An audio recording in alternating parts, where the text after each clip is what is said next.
চিকিৎসার জন্য ওনাকে বিদেশে পাঠানোর কথা বারবার আমরা আন্দোলন করেছি, কিন্তু ওনাকে ধীরে ধীরে তিলে তিলে মেরে ফেলেছে। আমরা এই খুনি হাসিনার বিচার চাই বাংলার মাটিতে। এনে হাসিনাকে ফাঁসিতে ঝুলিয়ে হত্যার নির্দেশ দেওয়া হোক।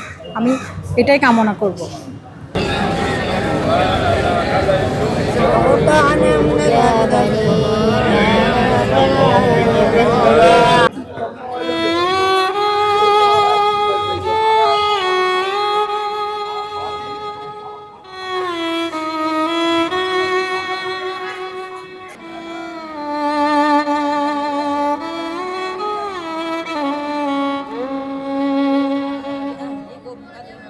আত্মার শান্তি কামনা করছি। আল্লাহ যেন ওনাকে বেহেশতবাসী করেন, এবং ওনার থেকে আমরা অনেক কিছু শিখেছি।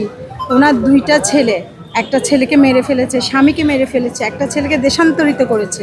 উনি ইচ্ছা করলে আমাদেরকে ছেড়ে চলে যেত, উনি দেশের কথা চিন্তা করে আমাদেরকে ছেড়ে দেশ ত্যাগ করেননি। চিকিৎসার জন্য ওনাকে বিদেশে পাঠানোর কথা বারবার আমরা আন্দোলন করেছি, কিন্তু ওনাকে ধীরে ধীরে তিলে তিলে মেরে ফেলেছে।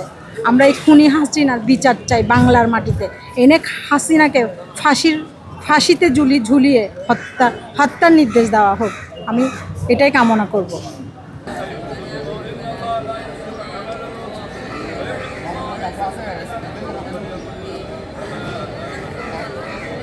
আমরা আসলে দীর্ঘ অনেক বছরের রাজপথে ছিলাম, তবে আমাদের শক্তি ছিল বেগম খালেদা জিয়া। উনারে অনুসরণ করে আমরা চলাফেরা করতাম।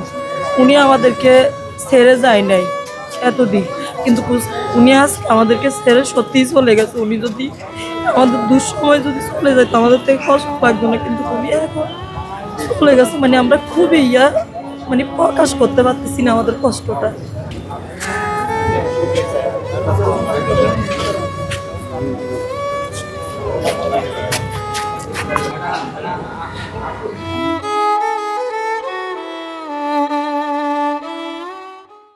আজকে আমাদের নেত্রী দেশনেত্রী বেগম খালেদা জিয়া মজলুম, দেশনেত্রী তিনবারের প্রধানমন্ত্রী বেগম খালেদা জিয়া আমাদের মাঝে নেই। আল্লাহর আলামিন ডাকে সাড়া দিয়েছেন।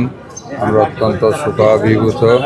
উনি বাংলাদেশের গণতন্ত্রের জন্য, বাংলাদেশের মানুষের অধিকার প্রতিষ্ঠার জন্য ওনার যে অবিস্মরণীয় আত্মত্যাগ, ওনার যে দীর্ঘদিনের সংগ্রাম, এটা বাংলাদেশের ইতিহাসে অমর হয়ে থাকবেন। উনি ওনার কর্মের মধ্য দিয়ে। উনি আজকে নাই আমাদের মাঝে, কিন্তু ওনার আদর্শ, ওনার যে দেশপ্রেম, ওনার যে মানুষের প্রতি কমিটমেন্ট, যে আদর্শ উনি রেখে গেছেন, সেই আদর্শ ওকে ধারণ করে আগামীর নেতা দেশনায়ক তারেক রহমানের নেতৃত্বে আমরা ওনার আদর্শের কর্মী হিসেবে আগামীর বাংলাদেশ বিনির্মাণে আমরা ইনশাল্লাহ কাজ করে যাব। এই পথে এই দৃঢ় শপথ আজকের এই দিনে। আমরা মনে করি আমাদের নেত্রী দেশনেত্রী বেগম খালেদা জিয়া উনি আমাদের মাঝে না থাকলেও ওনার আদর্শ আমাদের মাঝে, বাংলাদেশের মাঝে চির জাগরুক হয়ে থাকবে, এবং সে আদর্শ ধারণ করে আমরা আগামী বাংলাদেশ ইনশাল্লাহ বিনির্মাণ করব।